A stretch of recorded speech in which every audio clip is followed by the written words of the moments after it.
Hi, welcome to agent private limited. आज हम जो प्रीवियस क्लास में हमने पढ़ा था वही हम प्रोग्राम में बनाएंगे और फिर इसको टेस्ट करेंगे। सॉफ्टवेयर हम किसी भी पीएलसी में बना सकते हैं, लेकिन हमारे पास जैसे आप ये कैमरे में देख पा रहे हैं एक माइक्रो 800 सीरीज की माइक्रो 810 पीएलसी लगी हुई है। मैं इसी के लिए ही प्रोग्राम बना लेता हूं। इसका प्रोग्राम CCW में होता है, तो मैं CCW सॉफ्टवेयर ओपन कर लेता हूं। ये मैंने CCW सॉफ्टवेयर ओपन कर लिया है। अब मैं इसमें एक न्यू प्रोजेक्ट क्रिएट करूंगा। न्यू गया, प्रोजेक्ट में कुछ नाम दे सकते हैं। ये मैंने इसका नाम दे दिया और इसको क्रिएट कर देंगे। अभी ये कंट्रोलर पूछ रहा है। ये माइक्रो 800 सीरीज के सारे कंट्रोलर यहाँ पे शो कर रखा है। मैं यहाँ पर माइक्रो 810 में माइक्रो QWB यहाँ पर लगा रखी है। इसको सेलेक्ट करेंगे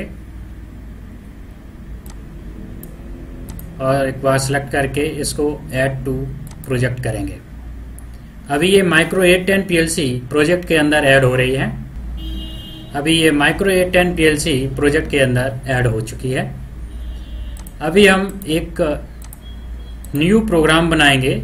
इसमें प्रोग्राम बनाने के लिए ऐड में जाएंगे। ये प्रोग्राम बन नाम से इसकी रूटीन बन गई है, तो इसी के अंदर हम प्रोग्राम लिखेंगे। जैसे कि पिछली क्लास में हमने 3 कंडीशन डिस्कस की थी। तो पहली कंडीशन है if A is true then Y1 is true. तो A हम एक टैग बनाएंगे।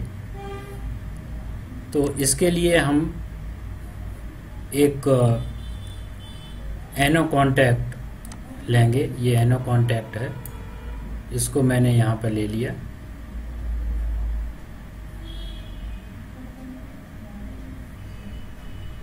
और फिर हम एक टैग बनाएंगे A नाम का, जैसा कि आपने डिस्कस किया था। बूल टाइप टैग रहेगा इसका। तो बूल टाइप हमने A नाम का टैग बना लिया। अब हम एक कॉइल लेंगे, डायरेक्ट कॉइल। ये हमने डायरेक्ट कॉइल ले ली। इसका नाम हम Y1 दे देता हूं। Y1। तो ये पहली कंडीशन हमने लिख ली। If A is true then Y1 is true. दूसरी कंडीशन थी, उसको लिखने के उस दूसरी कंडीशन क्या है? दूसरी condition if A is true and B is true then Y2 is true. तो ये एंड गेट की तरह है, एंड गेट की तरह काम करेगा। इसको लिखने के लिए हम एक नई रंग लेंगे, यहाँ से ड्रैग करेंगे, छोड़ देंगे और इसमें एक एनो कॉन्टैक्ट लेंगे। ये ले लिया। इसमें हम A टैग डाल देंगे। दूसरा एनो कॉन्टैक्ट लेंगे और इसमें B नाम का दूसरा टैग हम बना देंगे। बूल टाइप ही रहेगा। हमको बूल टाइप ही टैग अभी हमने पढ़ा है, बूल टाइप ही हमें इसमें यूज करेंगे।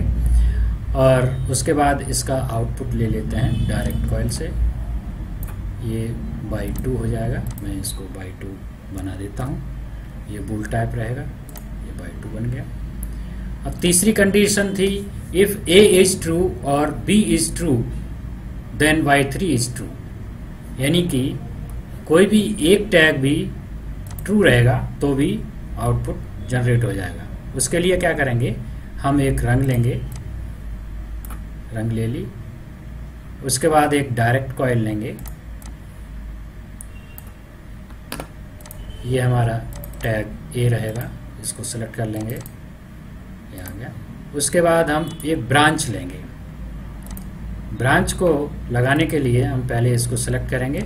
उसके बाद ब्रांच को क्लिक करके यहाँ ड्रैग करके ड्रॉप कर देंगे और इस कॉर्नर को सेलेक्ट करेंगे और फिर एक दूसरा एनो कॉन्टैक्ट लेंगे और यहाँ ड्रैग करके छोड़ देंगे और इसमें B टैग इंसर्ट कर देंगे। उसके बाद हम एक डायरेक्ट कॉइल लेंगे और इसको ड्रैग करके यहाँ छोड़ देंगे और यहाँ पर हम Y3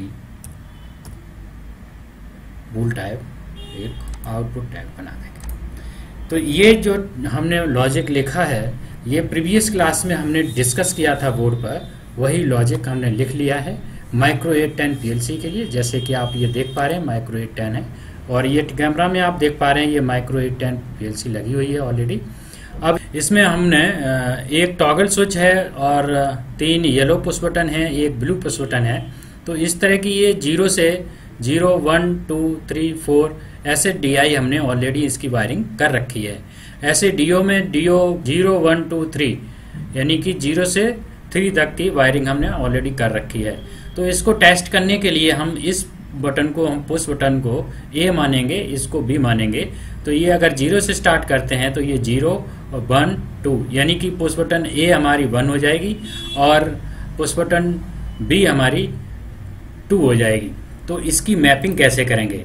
अब हम इसकी मैपिंग करेंगे। मैपिंग कैसे? A हमारी कहाँ से आ रही है? A हमारा चैनल 1 हो गया, यानी कि हमको इसकी मैपिंग कर देंगे। ये मैपिंग हम नीचे कर देते हैं। इसके लिए आज सबसे अच्छी बात है कि इसको हम नए लैडर में मैप कर लें। तो न्यू लैडर हम यहाँ पर बना सकते हैं। इसका नाम हम दे सकते हैं, इसका नाम लिख देते हैं IO_मैप। IO मैपिंग अलग से करने का एक ये भी फायदा है कि मान लीजिए इन फ्यूचर कभी पीएलसी का चैनल कोई खराब हो जाता है तो हम सिर्फ IO मैपिंग में जाकर के उसकी चैनल चेंज कर देंगे और बाकी लॉजिक को हमें कहीं चेंज करने की जरूरत नहीं पड़ेगी। तो हम मैपिंग कर लेते हैं। तो सबसे पहले हम ले लेते हैं एक एनो कॉन्टैक्ट और इसमें हम फिजिकल जो वायर हमने चैनल सेलेक्ट कर लगा रखा है वो DI1 है। 0 पे हमारा टॉगल स्विच लगा है जैसे कि आप ये देख पा रहे हैं, और 1 पे हमारा येलो पुश बटन पहली हुई लगी हुई है। तो इसको हमने यहाँ पे ले लिया और ये हम मैप कर देंगे अंदर जो मैंने टैग लिखा है A पे। उसको मैप कैसे करेंगे? एक कॉइल लेंगे और इसमें A टैग डाल देंगे। ये हमारा मैप हो गया, यानी कि ये 1 नंबर चैनल पे मैप हो गया। यानी कि 1 नंबर चैनल पे अगर 24 वोल्ट फिजिकली इसके चैनल पे आएगा तो अंदर यहाँ पर ये 1 हो जाएगा, और ये 1 हो जाएगा तो ये A टैग की वैल्यू 1 हो जाएगी। A टैग की वैल्यू 1 हो जाएगी तो हम प्रोग्राम में देखेंगे कि ये 1 हो जाएगा तो ये बाई 1 ट्रू हो जाएगा। A को मैप कर लिया है, B को भी मैप कर लेते हैं। तो एक रंग लेंगे हम, यहाँ एक रंग ले ली और एक एनो कॉन्टैक्ट लेंगे। इसमें उसके आगे का चैनल जो 2 नंबर चैनल है उसको हम लेंगे और एक कॉइल लेंगे।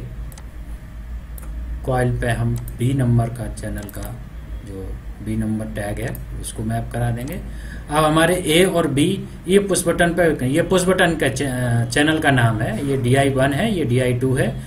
ये DI1 हमारा A हो गया और DI2 हमारा B हो गया। अब हम DO को मैप कर लेते हैं। DO को मैप करने के लिए हम एक नई रंग लेंगे, ये नई रंग लिए।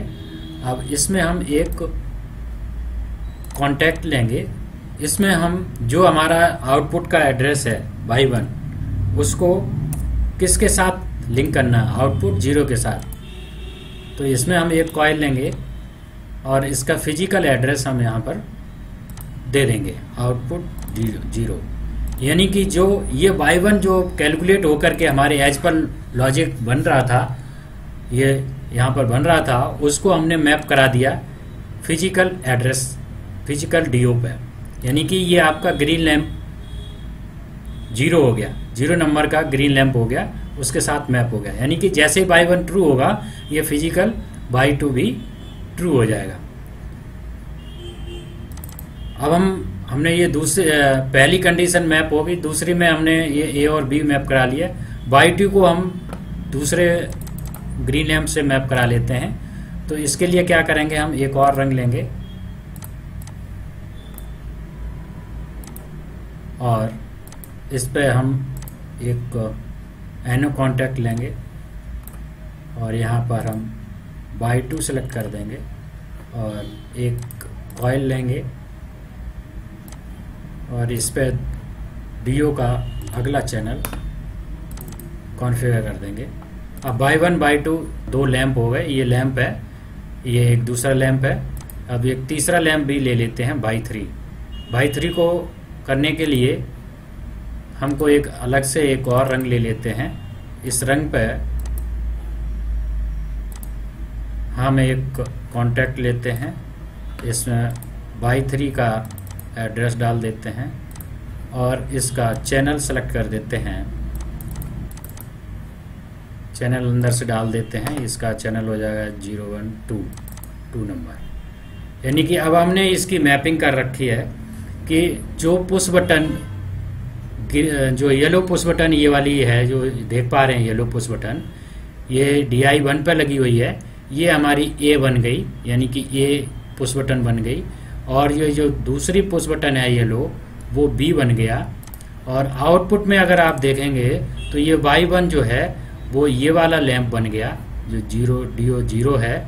और बाई 2 आप देख पाएंगे तो ये DO1 बन गया और बाई 3 जो है DO2 बन गया। यानी कि हमने तीनों लैंप की मैपिंग कर ली और दो पुश बटन की मैपिंग कर ली और प्रोग्राम हमने इस लेटर में हमने लिख लिया। तो ये सिंपल सा प्रोग्राम था। अब मैं इसको PLC के अंदर डाउनलोड करूंगा। डाउनलोड करने के लिए हमको एक केबल की जरूरत पड़ेगी, तो मैं केबल लगा देता हूं। ये केबल है, इस केबल को मैं PLC के अंदर लगा देता हूं।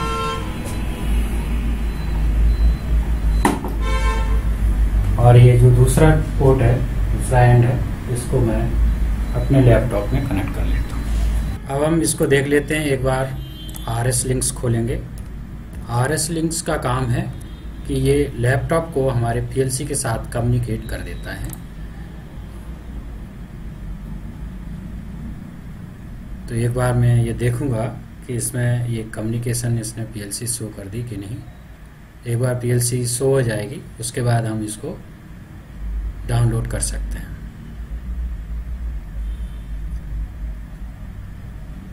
ये ऑटोमेटिक सर्च होके आती है, ये यहाँ पर आ गई। अब इसका काम ख़त्म हो गया, ये हम इसको मिनिमाइज कर देता हूँ। अब इसको डाउनलोड करने के लिए हम इस PLC पर डबल क्लिक करके इसका पाथ को ब्राउज करेंगे और इस PLC का पाथ देंगे। एक बार पाथ देने के बाद इसको क्लोज कर देंगे और फिर इसके बाद हम इसको डाउनलोड करेंगे।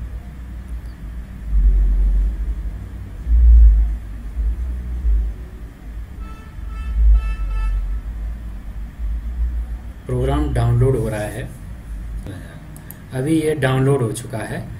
अब हम इसको बारी बारी से चेक करेंगे। जैसे कि पहली कंडीशन हमारी थी if A is true then Y1 is true. साथ ही साथ हम इसके साथ ये भी देखेंगे कि A जब ट्रू होगा तो हमारा Y3 भी ऑन हो जाएगा, क्योंकि ये OR गेट की तरह काम कर रहा है। तो सबसे पहले मैं एक पहली कंडीशन को चेक करते हैं। तो पहली कंडीशन थी कि ये वाला जो पुश बटन है A, इसको हम प्रेस करेंगे। तो ये हमने प्रेस की तो ये हमारे Y1 और Y3 ऑन हो गया। Y3 किस लिए ऑन हो गया? क्योंकि तीसरी कंडीशन हमने लिखी थी कि इफ A इज ट्रू और B is true then Y3 is true. So A से ये वाली Y1 तो ऑन ही हो रही है, उसके साथ OR गेट वाली Y3 भी ऑन हो गई। B जब हम B प्रेस करेंगे तो B प्रेस के केस में Y1 नहीं ऑन होगी, Y3 सिर्फ ऑन होगी। तो OR गेट को हम समझ लेते हैं। जैसे A हमने प्रेस किया तो Y3 ऑन हो गया और फिर B हम प्रेस करेंगे तब भी Y3 ऑन हो गया। तो ये हमने OR गेट पहले इसलिए बताया क्योंकि ये जो कंडीशन है A के साथ हमने Y1 ऑन कराया था, जो पहली कंडीशन थी। उसके बाद हमने A और B जो OR गेट है उससे हमने Y3 ऑन की थी, तो इसलिए मैंने OR गेट को पहले टेस्ट किया। अब हमारा तीसरा केस बनता है if A is true and B is true then Y2 is on. तो इसका मतलब ये है कि ये दोनों केस एक साथ ट्रू होंगे तभी ये Y2 ऑन होगा। इनमें से एक कोई भी ऑन करेंगे तो Y2 ऑन नहीं होगा। तो जैसे हम एक बार चेक कर लेते हैं, ये Y1 ऑन किया, मैंने A ऑन किया, A को ट्रू किया तो हमारे बाई 1 और बाई 3 ऑन हो गए, क्योंकि बाई 1 तो होगा क्योंकि if A is true then Y 1 is true, और बाई 3 इसलिए ऑन हो गया क्योंकि इफ ए इज ट्रू और बी इज ट्रू, ये और गेट की में लगा था इसलिए बाई 3 ऑन हो गया। अब अगर हम बी ऑन करते हैं तो बी से हमारा बाई 3 ऑन हो गया क्योंकि वो और गेट में है। अब बाई 2 हमारा रह गया, बाई 2 ऑन नहीं होगा क्योंकि जब हम इन दोनों कंडीशन को सेटिस्फाई करेंगे तभी बाई 2 ऑन होगा। जैसे मैं दोनों को एक साथ ऑन करता हूं तो अभी आप देख पाएंगे कि ये बाई 1, बाई 2, बाई 3 तीनों ऑन हो गए। इस किस लिए ऑन हो गए? पहली कंडीशन तो if A is true then Y 1 is true, और दूसरी कंडीशन जो थी वो इफ ए एंड बी दोनों ट्रू होंगे तभी बाई 2 ऑन होगा, और तीसरी कंडीशन इसलिए ऑन होगी क्योंकि इसमें और गेट में कोई दोनों पाथ मिल गए इसलिए बाई 3 ऑन। इसलिए ये इस केस में तीनों लैंप जल जाएंगे। तो इस तरह से हमारी टेस्टिंग रही। तो ये हमने जो लास्ट वीडियो में हमने पढ़ा था थ्योरेटिकल, वो हमने टेस्ट कर लिया। तो आज की क्लास में इतना ही। नेक्स्ट क्लास में हम एनसी को पढ़ेंगे, एनसी के साथ एनओ भी यूज होगा। तो आज की क्लास में बस इतना ही। Thank you for watching our video. अगर आपको मेरी वीडियो अच्छी लगी तो लाइक, शेयर और सब्सक्राइब करें, साथ ही साथ बेल आइकन को हिट करें, और अगर आपका कोई डाउट है तो कमेंट में जरूर बताएं। Thank you.